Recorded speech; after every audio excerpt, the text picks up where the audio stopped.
स्वामी श्री अखंडानंद जी महाराज ने कहा, आप अपने ठाकुर जी का किसी को दर्शन क्यों नहीं कराते?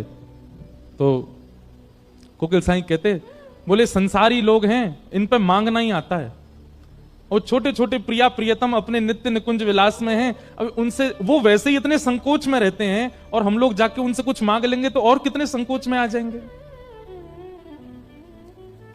इसलिए भैया हमारा वृंदावन मांगवे को स्थान है ही ना है, देवे को स्थान है। स्वयं को दे दो। पूरी दुनिया में आप मांगिए। हमारे पंजाब में इतनी देवियां, इतने सुंदर सुंदर स्थान, हिमाचल में इतने सुंदर सुंदर स्थान महादेव के, देवियों के, सब पूरे भारत भरे पड़े इन स्थानों से। क्यों? सब जगह मांगो, लेकिन वृंदावन में जाके तो दे दो, मांगो मत। ऐसा श्री वृंदावन। आज नरसिंह मेहता चूके नहीं, ठाकुर जी से, महादेव से कह दिया, आपको जो अति प्रिय है वो मुझे दो। महादेव पहले तो संकुचित हो गए, बोले ये क्या मांग रहे हो? लेकिन ये उनके पूर्व जन्म के भजन का प्रताप है। मुचकुंद के स्वरूप में किए गए भजन का यह बल था कि महादेव की कृपा हुई, और महादेव ने कृपा करके निक शांति रख लो भैया। अब जहां श्रोता बैठ जाएं, बैठन दो उनको, कथा सुनने वाले इनको उठानो नहीं चाहिए, अपराध लगे। तो क्या निवेदन कर रहे थे हम? हाँ, और फिर रास में प्रवेश हुआ। आज सुबह से विचार कर रहे थे कि महादेव की कृपा और किन पे हुई। हमारी पूनम जी तो कह रही, महाराज जी नरसिंह मेहता का ही चरित्र चलने दो, पूरा चरित्र नरसिंह मेहता जी का कह दो। पर वो मन में बार बार हरिहर आ जाते हैं ना, तो बार बार ये लगती है कि दोनों के मिलन की कोई तो, हमको तो सुख मिलेगा, एक भक्त का ही चरित्र कह दें, आप लोग भी सुनते रहो, पर ये हरि और हर का मिलन भी तो हो ना बीच बीच में, उसके लिए तो फिर होना चाहिए। और फिर दूसरा नाम हमारे चित्त में आया, जहां हर ने हरि से मिलवाया, ऐसे वृंदावन के रस उपासक, और जिन्होंने वृंदावन रस को सबसे ज्यादा अपनी वाणी में गाया। वैसे तो सबने गाया, पर विख्यात भाव से सबसे ज्यादा जिनका रस पूरा विश्व ने आस्वादन किया है, ऐसे हुए श्री हरिराम व्यास। कौन है? हरिराम व्यास। श्री हरिराम व्यास जी महाराज श्री विशाखा सखी के अवतार। निकुंज में दो सखी प्रधान हैं, एक श्री ललिता जी और दूसरी श्री विशाखा जी। श्री ललिता जी हमारे ब्रजमंडल में स्वामी श्री हरिदास जी के रूप में प्रकट हुई, और श्री विशाखा जी हमारे ब्रजमंडल में श्री हरिराम व्यास जी के रूप में प्रकट हुई। इन निकुंज की दो अली हैं, दो सखी हैं। वास्तव में ठाकुर जी को किशोरी जी को निहारना प्रिय है। बहुत ध्यान से सुनियो सब लोग। ठाकुर जी की नित्य उपासना क्या है? किशोरी जी को निहारना, बस। पर किशोरी जी की नित्य उपासना ठाकुर जी को निहारना नहीं। चाहती तो हैं, चाहती तो नित्य ठाकुर जी को निहारना है, पर ठाकुर जी इतने व्यस्त हैं कि किशोरी जी भी थोड़ा संकोच करती हैं। और दूसरी बात, दूसरा कारण हमारे ब्रज का आ जाता है कि किशोरी जी चाहती तो ठाकुर जी को निहारना है, लेकिन कहीं ठाकुर जी ज्यादा फूल नहीं जाएं, ज्यादा कहीं इतरान नहीं लग जाएं, इसलिए जानबूझ के निहारती नहीं है।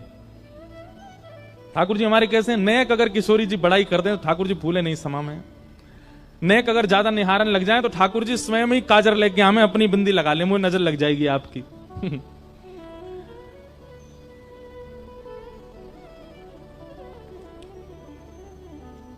तो ठाकुर जी का नित्य उपासना किशोरी जी के दर्शन है, और किशोरी जी की नित्य उपासना ठाकुर जी के दर्शन है, पर नित्य निहारती नहीं। तब किशोरी जी क्या करती हैं? वे सन्मुख बैठा करके श्री ललिता जी को देखती हैं और विशाखा जी को देखती हैं। ललिता और विशाखा जो हैं, ये किशोरी और ठाकुर जी के ही रूप की परछाई से उनके सामने लीलाएं करती रहती हैं।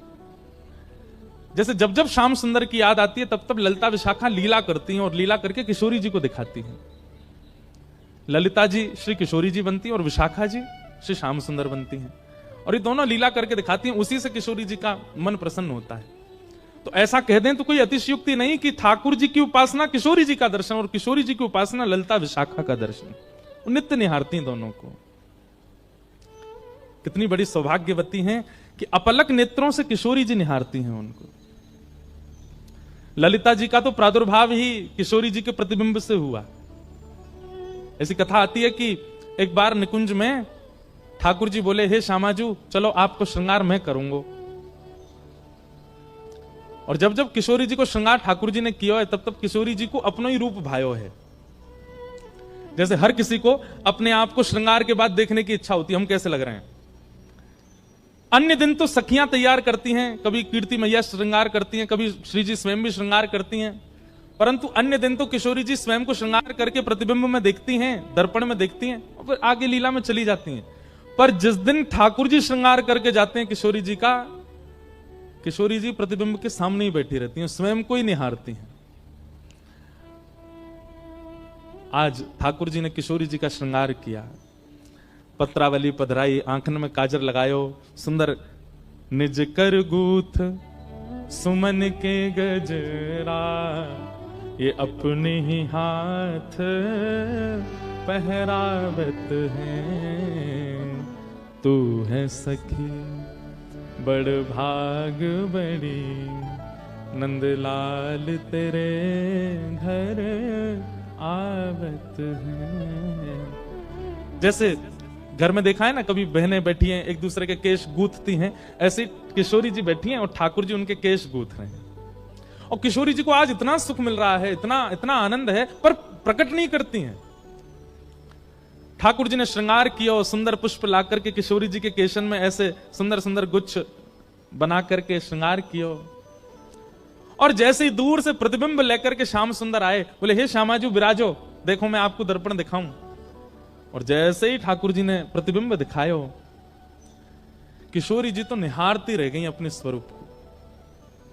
अब ठाकुर जी जैसे ही दर्पण दूर करें, किशोरी जी के नहीं या कुछ सामने ही रहने दो, यहीं स्थिर कर दो। ठाकुर जी कह रहे हैं वाह, अपने रूप को निहार रही हो।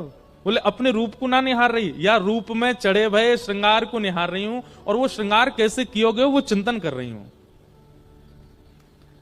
अब तो इतना सुंदर लग रहा है किशोरी जी को अपना स्वरूप की वो ठाकुर जी को भी कह रही है ना, दूर बैठो वो देखन दो। ठाकुर जी कभी पर्दा डाल दें, कभी दर्पण हिला दें, किशोरी जी नाराज है, बोले याकू मत छड़ो, मेरे सामने ही रहने दो।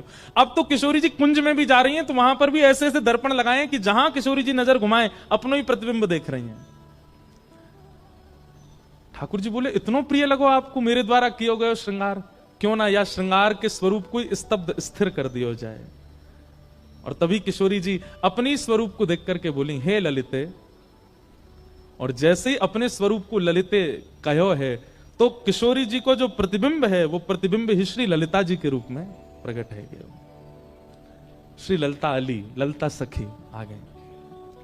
तो सोचो, जब जब किशोरी जी विरह में हो, वैसे तो विरह होवे ना आए, सखी है ना दें, लेकिन फिर भी जब भी कभी वियोग होवे, जब भी कभी याद आवे, श्री ललिता जी को देख लें किशोरी जी।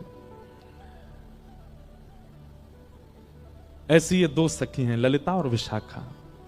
उनमें श्री विशाखा जी के जो अवतार हुए हमारी पृथ्वी पर, जिनका नाम है हरिराम व्यास। हरिराम व्यास, श्री हरिराम व्यास जी के लिए श्री नाभा गोस्वामी जी कहते हैं, उत्कर्ष तिलक अरुदाम को भक्त इष्ट अति व्यास के, काहू के आराध्य मच्छ कच्छ नर हरि सूकर, बामन फर साधरन सेतु बंधन जू शैल कर, एकन के यह रीत नेम नव धासों लाए, सुकुल सुमुखन सुवन अच्युत गोत्री जो लड़ाए, नौ गुण तोरी नूपुर्ग हो महत सभा मधिरास के, उत्कर्ष तिलक अरु भाल के, उत्कर्ष तिलक अरुदाम को भक्त इष्ट अति व्यास के। श्री हरिराम व्यास। एक बात याद रखिएगा, भक्तमाल जी में श्री नाभा जी ने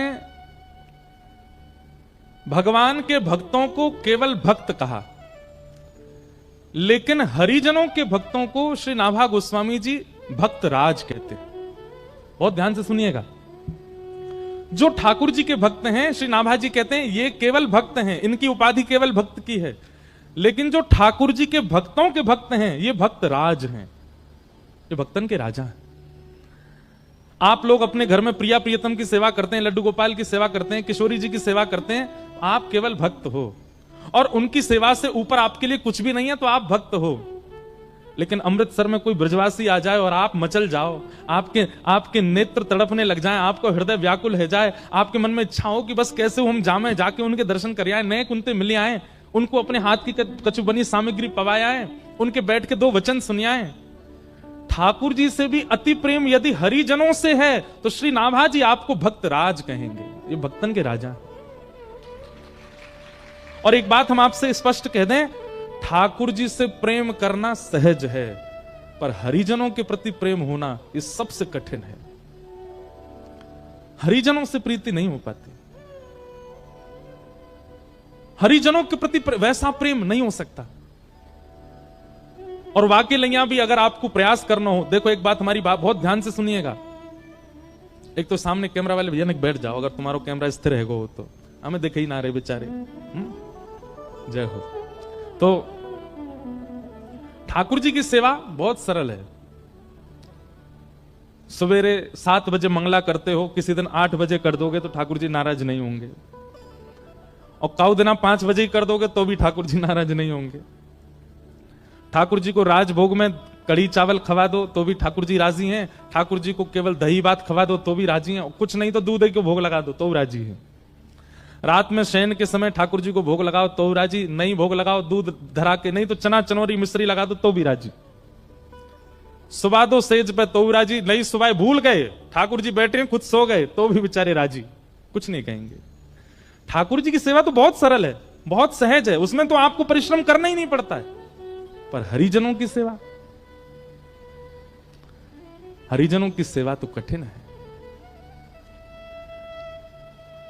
अगर किसी भक्त को आपने प्रसाद के नाम पर केवल दूध भोग दे दिया, चना चनौरी धर दिए सामने, तो महाराज भ्रगुटी टेढ़ी करके देखोगे जी कापावार हो भैया, या के काजे लेके आया तुम हमें अपने घर, वो तो टोक भी देगा, वो तो रोक भी देगा, वो तो नाराज भी हो जाएगा। सीधी बात, ठाकुर जी के सेवा में चीटिंग चल जाएगी, पर भक्त की सेवा में नहीं चलेगी, वो तो तुरंत आपको डांट देगा। ऐसा समझ लीजिए कि भगवत सेवा बिना सीसीटीवी कैमरा के की गई चोरी है, लेकिन भक्त सेवा वो तो चारों तरफ कैमरा लग रहे हैं, फिर आप क्या कर रहे हो, एक एक गतिविधि, ए भाई प्रणाम ऐसे नहीं करते हैं, चलते ऐसे नहीं है, एक हाथ से नहीं करते हैं, ऐसे बैठते नहीं है, ऐसे खड़े रहो, ऐसे बोलो, ये शब्द नहीं बोलना चाहिए, ऐसे नहीं घूमना चाहिए। भक्त तो आपको टोकेगा, ठाकुर जी टोकते थोड़े हैं। ठाकुर जी ने तो मुंह बंद कर रखो कलयुग में कि मैं टोकूंगा ही नहीं। तो भगवत सेवा बड़ी बात नहीं है, भक्त सेवा। और श्री हरिराम व्यास जी के लिए क्या कहा गया, उत्कर्ष तिलक अरुदाम को भक्त इष्ट अति व्यास के। व्यास जी के इष्ट कौन है, भक्त। इसलिए हमारी प्रार्थना भैया, जैसे मंदिर में आप अपराध ना बन जाए इसका ध्यान रखते हो, मंदिर में आपसे कोई दोष ना हो जाए इसका ध्यान रखते हो, ऐसे ही कभी किसी भक्त का आपके चित्त में दुर्भाव ना आ जाए ये भी ध्यान रखो। कोई तिलकधारी हैं, कोई कंठी पहने हैं, कोई ब्रज से प्रेम करने वाले हैं, और उनकी किसी भावना पर आपके चित्त में प्रश्न चिन्ह आता है कि ये कैसे कर रहे हैं, ये अपराध है। हरि से भी ज्यादा कठिन हरिजनों का भक्त होना। और हरिजनन के प्रति यदि भक्ति चाहिए हो, राधा रमन जी खूब अच्छे लगते हैं, राधा वल्लभ जी खूब बढ़िया लगते हैं, बिहारी जी में खूब निष्ठा, वृंदावन में खूब निष्ठा, परिक्रमा में खूब निष्ठा, यमुना जी में खूब निष्ठा, लेकिन ब्रज के ब्रजवासियों में और ब्रज के संतों में आपकी निष्ठा नहीं हो रही हो, तो जाओ वृंदावन के गोपेश्वर और जाके गोपेश्वर महादेव को प्रणाम करो और गोपेश्वर महादेव से प्रार्थना करो, गोपी प्रेम की भिक्षा दीजिए, कैसे हूं मोहे अपनों कर लीजिए। गोपी प्रेम की भिक्षा दीजिए, कैसे हूं मोहे अपनों कर लीजिए। हमारे वृंदावन के पंचायतन मैंने कितनी बार कहा है, वृक्षों को प्रणाम, रज को प्रणाम, यमुना जी को प्रणाम, ब्रजवासियों को प्रणाम और गोपेश्वर महादेव को प्रणाम। इन पंच प्रणामों के बाद किसी देवालय में जाइए। यदि गोपेश्वर महादेव को प्रणाम नहीं किया गया होगा तो बिहारी जी के बगल में, आपके बगल में स्वामी श्री हरदास जी भी खड़े हो जाएंगे तो उनको पहचान नहीं पाओगे। ये गोपेश्वर महादेव ही करवाएंगे। कल हमने सुना रास में प्रवेश महादेव की कृपा, और आज हम सुनेंगे भक्त इष्टों के प्रति स्नेह महादेव की कृपा से। ठाकुर जी से प्रेम करना हम सिखाएंगे ही नहीं इन 7 दिनों में, वो तो आप सब करते हो, वो तो आप सब जानते हो। पर जिनसे हमारे हरि रीझ हैं, ऐसे हरिजनों से प्रेम ये महादेव सिखाएंगे, ये महादेव बताएंगे। हरिराम व्यास जी कैसे हैं? बोले भक्त इष्ट अति व्यास के। आप देखेंगे बिल्कुल सूर्य और चंद्रमा की तरह परिवर्तन हुआ हरिराम व्यास जी के जीवन में महादेव की कृपा से। पहले के हरिराम व्यास कैसे हैं वो तो हम बाद में कहेंगे, पर बाद के हरिराम व्यास, शंकर जी से मिलने के बाद हरिराम व्यास जी कैसे हैं?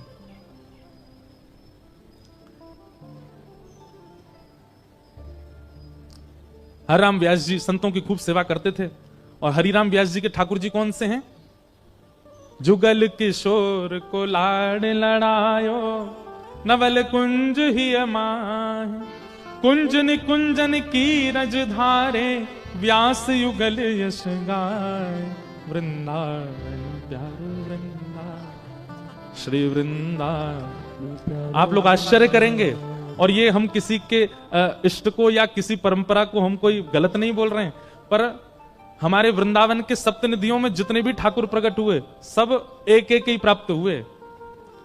रूप गोस्वामी को गोविंद देव मिले, सनातन गोस्वामी को मदन मोहन मिले, गोपाल भट्ट गोस्वामी जी को राधा रमण मिले, और कौन से रह गए बीच में हैं?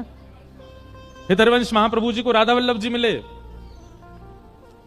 मधु पंडित जी को गोपीनाथ जी मिले। सबको ठाकुर अकेले अकेले ही मिले।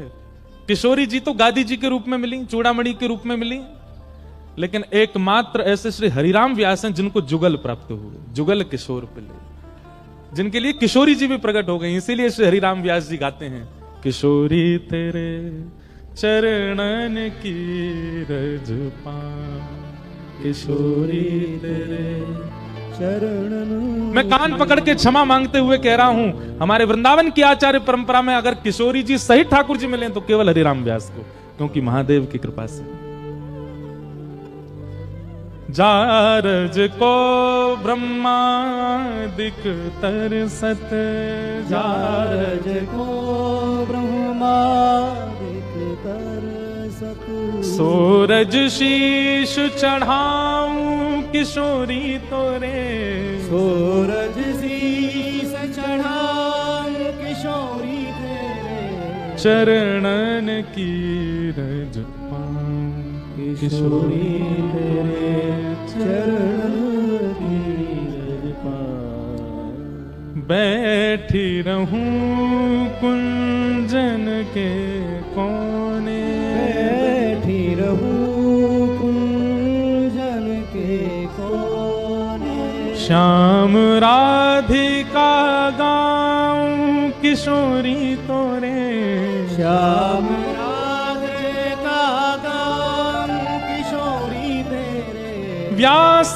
स्वामिनी की छवि निरखत, व्यास स्वामिनी की छवि निरखत, विमल विमल जस गाऊं किशोरी तोरे, विमल विमल जस गाऊं किशोरी तेरे, चरणन की रज पाऊं किशोरी तेरे, चरणन की रज। इसलिए हरिराम व्यास विशेष हैं, क्योंकि उनको जुगल मिले।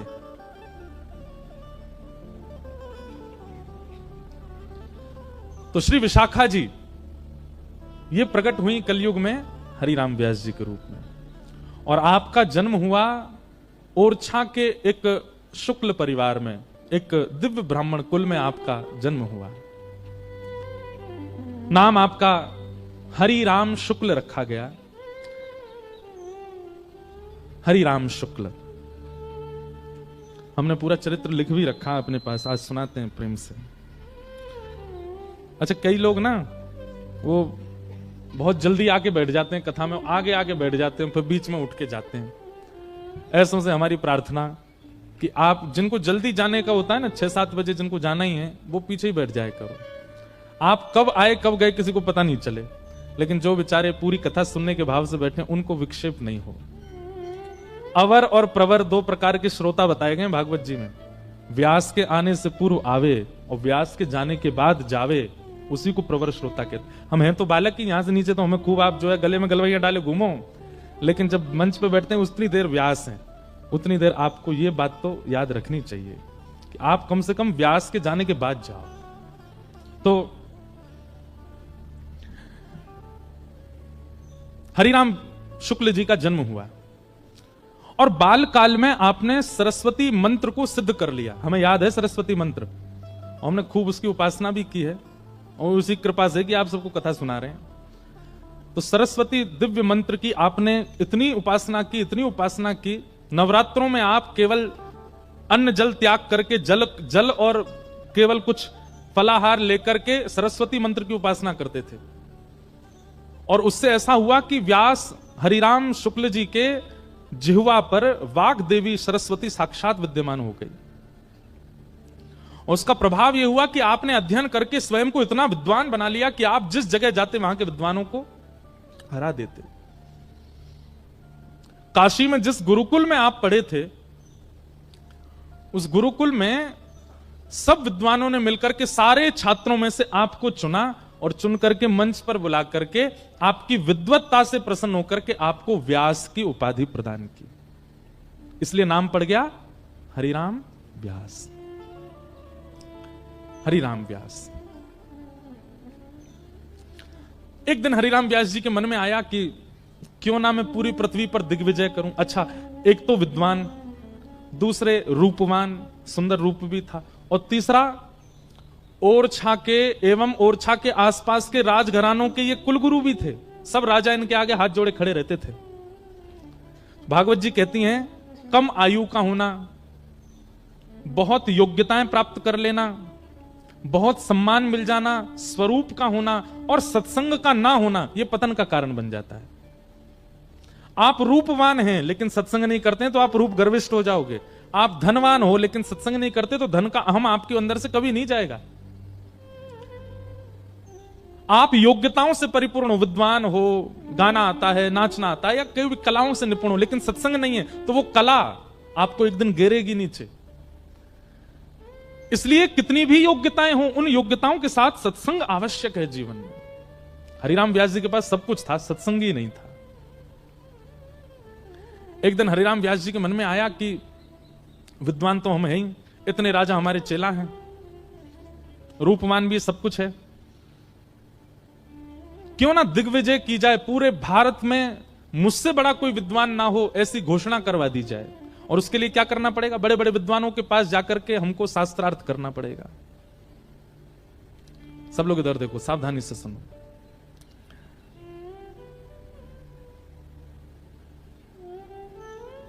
तो उस समय पर ये छपाई मशीन तो होती नहीं थी, तो हरिराम व्यास जी स्वयं ग्रंथ लिखते थे। गुरुदेव से सुना हुआ ग्रंथ याद करके फिर उस ग्रंथ को पूरा आद्योपंत लिखते थे।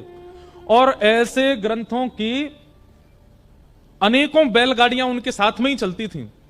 लोग बागों के बक्साओं में कपड़ा रहते, लेकिन उनकी बैलगाड़ियों में ग्रंथ ही ग्रंथ रहते, और स्वयं लिखित ग्रंथ। उन ग्रंथों को लेकर के हरिराम व्यास जी शास्त्रार्थ दूर, उनके ग्रंथों के नाम सुनकर के बड़े बड़े विद्वान तो वहीं से हाथ जोड़ के भाग जाते थे, बोले हमने तो ये ग्रंथ ही नहीं देखे, इनसे शास्त्रार्थ क्या करेंगे। और सुना ये ग्रंथ इन्होंने खुद लिखे हैं। बाल्यकाल में आप लोगों ने एक चतुर ब्राह्मण की कथा सुनी होगी, उसका नाम था तेनालीराम। सुनी? याद किसी को भी नहीं होगी कोई कथा, पर तेनालीराम की कथा सबने सुनी है। तेनालीराम एक बार एक राजा के यहां गए, और वहां राजा के यहां एक बहुत बड़ा कोई विद्वान आया, और उसने पहले से ही अपने शिष्यों को भेज करके कहा कि हम राजा को कह दीजिए हम उसके यहां के विद्वानों को हराने आ रहे हैं और उसके कुलगुरु बनने आ रहे हैं। तो राजा बोले भैया हमारे गुरुजी तो कहीं गए हुए हैं और ये विद्वान आ रहा है, आकर के सबको हरा देगा, खुद आकर के हमारा गुरु बन जाएगा, इसको कैसे रोका जाए। तो तेनालीराम, एक तो होता है कि अनपढ़ गंवार, एक होता महागंवार, एक होता वज्र गंवार। वज्र बिल्कुल कुछ जानते ही नहीं है। तो तेनालीराम बोले हम लड़ेंगे, हम शास्त्रार्थ करेंगे। तो राजा बोला आपको आता है? सब बोले वो तो हम बाद में बताएंगे हमको क्या क्या आता है, आप तो केवल उसके सामने हमको शास्त्रार्थ करने दो। तो सामने वो विद्वान आकर के बैठ गया। विद्वान आकर के बोला हाँ जी, किस विषय पर शास्त्रार्थ होगा? तो तेनालीराम बोले जो तुमको विषय बढ़िया लगता हो वहां से प्रारंभ करो। तो विद्वान बोला हमारी छोड़ो, आप बताओ कोई शास्त्र का नाम, वहां उस पर करेंगे। तो तेनालीराम ऐसे व्यंग में हंसने लगे, बोले हमारे शास्त्र पर तुम बोलने की अभी काबिलियत नहीं रखते, तुम बोलो, हम उस पर बोले। बोले नहीं नहीं नहीं, अब तो तुम्हारा ही शास्त्र सुनना है मुझे। कौन सा शास्त्र है? तो तेनालीराम बोले ठीक है, तो हम बता दें? बोले हाँ। बोले तिलकाष्ट महिषबंधनम, चलो इस विषय पर चर्चा होगी। विद्वान बोलो कौन सा शास्त्र? बोले तिलकाष्ट महिषबंधनम। तिलकाष्ट महिषबंधनम।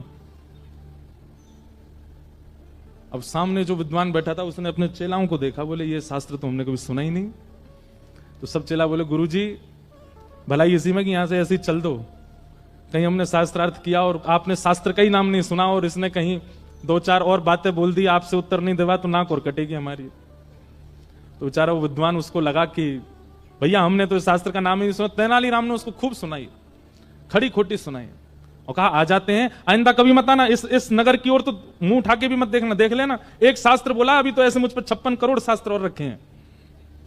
विद्वान बोला क्षमा कर दो हम जा रहे, चला गया। पीछे राजा बैठा था, राजा के पास भी विद्वान तो बहुत थे, सब विद्वानों ने घेर लिया तेनालीराम को। बोले अरे ये तिलकाष्ट महिषबंधनम ये कौन सा शास्त्र है? बोले कोई शास्त्र नहीं है, तिलकाष्ट मतलब तिल को ठठुआ और महिषबंधनम मतलब भैंस को बांधने वाली रस्सी। हमने उसी को संस्कृत में बोल के कह दिया इस शास्त्र पर शास्त्रार्थ करो, और डर के मारे भाग गया। राजा बोला भैया तुम विद्वान तो नहीं हो लेकिन बुद्धि तुम्हारी खूब तेज है। और फिर एक विद्वान के द्वारा तेनालीराम को फिर अध्ययन करा के विद्वान बनवाया। तो शास्त्रों का नाम उल्लेखित करके उस पर शास्त्रार्थ होता था। हरिराम व्यास जी की तो पोथियों के नाम पढ़ करके विद्वान घबरा जाते थे। किसी ने कहा बोले आप कहां पूरे विश्व पर दिग्विजय करेंगे, भारत में सर्वश्रेष्ठ स्थान काशी। ऐसा कहते हैं काशी जो है ना वो देवाधिदेव महादेव की जिह्वा है। क्या है? जिह्वा। काशी में जब ब्राह्मण बोलते हैं तो उनके स्वर को उनका स्वर ना माना जाए, वो महादेव का ही स्वर है। इसलिए काशी के स्वर अलग ही हैं, चाहे वहां गाने वाले हों, चाहे वहां ब्राह्मण बोलने वाले हों, वहां के वेद मंत्र पाठ करने वाले ब्राह्मणों को आप सुनिए, वहां के बड़े बड़े विद्वानों को, वो पूरे विश्व से अलग ही हैं। काशी में भगवान की शिव की जिह्वा मानी जाती है। हरिराम व्यास जी अपनी वही 5-6 बैलगाड़ियों में भरे हुए ग्रंथ और दुनिया भर के दिग्विजय के पत्र लटका रखे थे, यहां जीते वहां जीते, वो सब उन पर लटके हुए थे। जैसे आजकल लोग गाड़ियों पर लिखवा लेते हैं, जो भी उनकी श्रेष्ठता होती है वो गाड़ी पर लिखी रहती है, चाहे महामंडलेश्वर हो, चाहे एमएलए हो, चाहे विधायक हो। हरिराम व्यास जी पूरी बैलगाड़ियों पर लगवा करके और पहुंच गए।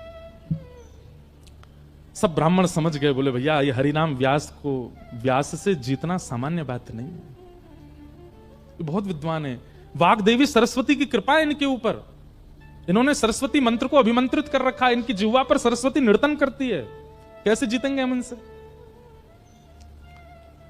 सब ब्राह्मण व्याकुल होकर के देवादिदेव महादेव शंकर के पास गए और कहा कि हे महादेव हमारी हार हो हमें स्वीकार, पर काशी की हार ये तो आपकी हार मानी जाएगी ना, क्योंकि यहां तो सब ब्राह्मण आपकी वाणी है, कृपा कीजिए। सब ब्राह्मणों ने जाकर के प्रार्थना की कि हे महादेव अब आप ही हमारी रक्षा करो, हरिराम व्यास आ रहे हैं। हरिराम व्यास जी की शोभा यात्रा निकली महाराज, पूरा काशी पुष्प भी बरसा रहे हैं तो थर थर कांप करके बोले कि अब ये हरा के जाएंगे हमको।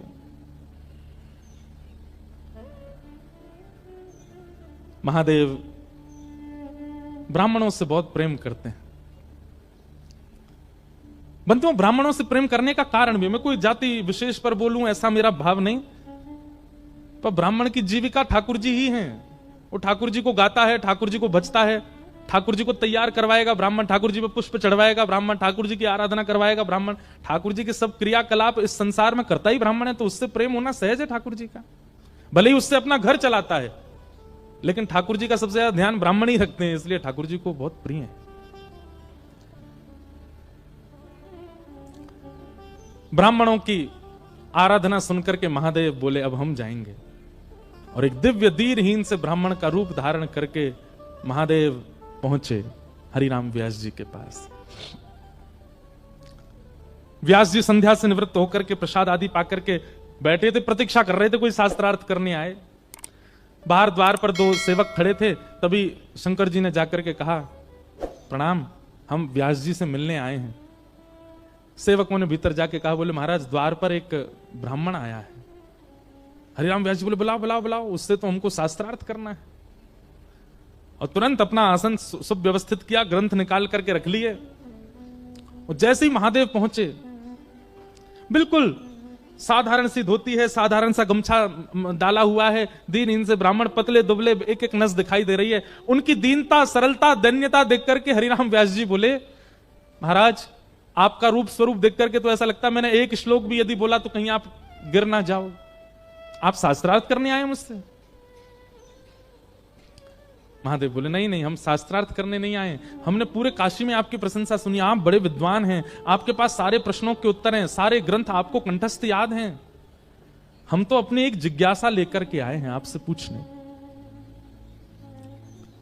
हरिराम व्यास जी बोले पूछो।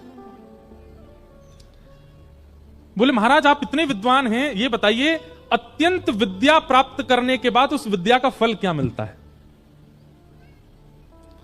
विद्वान होने के बाद उसका फल क्या मिलता है? जैसे धनवान होने के बाद इच्छाओं की पूर्ति, कुछ चाहो वो इच्छा पूरी हो जाती है, ऐसे विद्वान होने के बाद उसका फल क्या मिलता है? हरिराम व्यास जी बोले कोई पूछने की बात है? विद्या ददाति विनयम, विद्या से विनय आता है, विद्या से दीनता आती है, और सबसे बड़ी बात विद्या से विवेक प्राप्त होता है।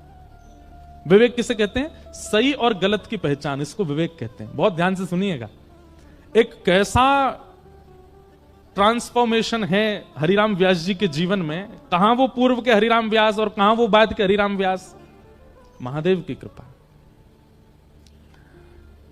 हरिराम व्यास जी बोले विवेक होता है विद्या से, विवेक की प्राप्ति होती है। अच्छा विवेक किसको कहते हैं? बोले सही और गलत की पहचान, इसको विवेक कहते हैं। महादेव बोले तो इसका मतलब आपको भी विद्या का फल नहीं मिला? हरिराम व्यास जी बोले मतलब? बोले मुझे आपका विवेक विवेक सा लगता नहीं है। क्यों?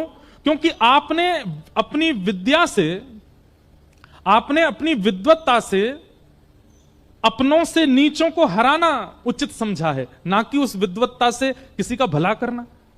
आपने किसी के घर को प्रसन्न नहीं किया होगा, आपने किसी के घर को आनंदित नहीं किया, जितने ब्राह्मणों से अभी तक आप मिले सबको रुलाया ही आपने, यह आपका विवेक है। आप विद्वान केवल इसलिए बने हैं ताकि आप पूरे विश्व को हरा सकें, सबसे जीत करके सबके कुलपति बन सकें, और यह विद्या का फल तो नहीं होता। आज पहली बार हरिराम व्यास जी से किसी ने ऐसी बात की, उसके शब्दों में हरिराम व्यास जी को स्थिरता लग रही है, उसके शब्द सुनकर के हरिराम व्यास जी थोड़े से खोए खोए से लग रहे हैं, उसके शब्द सुनकर के हरिराम व्यास जी को पहली बार मौन रहने का मन कर रहा। नहीं तो हरिराम व्यास जी पे तो उत्तर हैं, यह बात याद रखिएगा।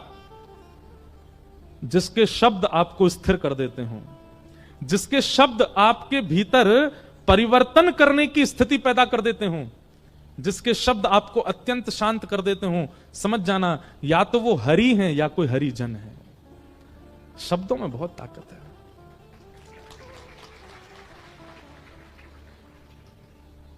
अगर मुझसे पूछा जाए पूरे विश्व को कौन चला रहा है, तो शब्द। यहां जितने लोग बैठे हैं, कई लोग अपने जीवन में बहुत उपलब्धियां प्राप्त कर लेंगे शब्द की कृपा से, कई लोग अपने जीवन में वृंदावन की प्राप्ति कर लेंगे शब्द की कृपा से, कई लोग अपने जीवन में विरक्तता को प्राप्त कर लेंगे शब्द की कृपा से, और क्षमा कीजिएगा कई लोग दुष्ट बन जाएंगे, कई लोग राक्षस प्रवृत्ति के हो जाएंगे, वह भी शब्द से। शब्द। हरिराम व्यास जी ने तुरंत हाथ जोड़े, बोले महाराज मुझे तुरंत सत्य बताइए, आप कौन हो? आप कोई सामान्य नहीं हो, आपका परिचय क्या है? और जैसे ही कहा आपका परिचय क्या है, इतने में ही जटा जूटधारी त्रिपुंड मस्तक पर लगा है, त्रिनेत्रम त्रिशूल हाथ में लेकर के, गले में सर्पों की माला, आहा चिदानंद रूप शिवोहम शिवोहम चिदानंद रूप शिवोहम। साक्षात देवादिदेव Mahadev please like Kashi share Vishwanath subscribe प्रकट हो एंड गए Hariram comment to Vyas ji my के साथ। चैनल। महादेव का वह प्लीज रूप लाइक सौम्य शेयर करुणता सब्सक्राइब एंड करुणावतार है। Comment to my channel. Mahadev Rudra उनका नाम है, परंतु वो रुद्र भाव में नहीं रहते, वो अत्यंत करुणा भाव में रहते हैं।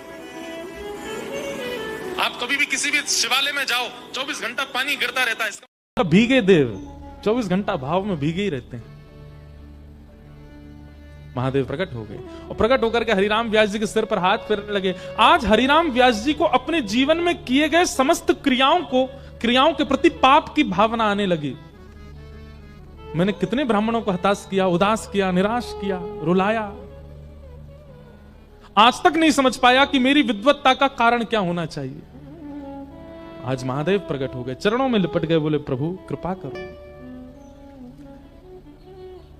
मुझे क्यों वाणी देवी की कृपा हुई, मुझे क्यों विद्वत्ता प्राप्त हुई, मैं क्यों पृथ्वी पर आया हूं, मेरे जीवन का उद्देश्य क्या है, कारण क्या है, कृपा करके। अब जब आप आ ही गए हैं तो आप ही बताइए। देखो नरसिंह मेहता के भाव में और हरिराम व्यास जी के भाव में एक बात स्पष्टता लगी, पूर्ण समर्पण। आप बताइए, हम आपसे कोई जिज्ञासा ना प्रकट करें, आप बताओ, क्योंकि जानते हैं कि महादेव जिस मार्ग का अनुसंधान करवाएंगे वो मार्ग कल्याणकारी ही होगा।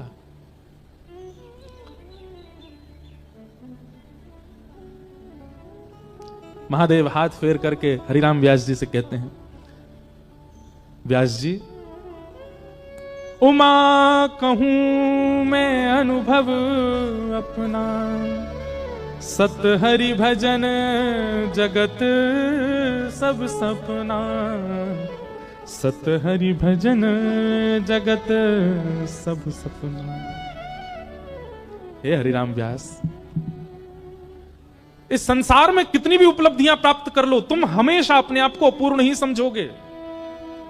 चाहे कितनी भी विद्वत्ता आ जाए, चाहे कितना भी धन आ जाए, कितना भी ऐश्वर्य आ जाए, कितनी भी योग्यताएं जीवन में आ जाए, आपको परिपूर्णता का अनुभव कभी नहीं हो सकता, क्योंकि ये सपना है और सपना कभी पूर्ण नहीं होता, वो अपूर्ण ही रहता है। ठौर तो केवल एक ही जगह मिलती है, स्थिरता तो केवल एक ही जगह मिलती है, चित्त को शांति और विश्राम तो एक ही जगह मिलता है। कहां? हरि चरणारविंदों में।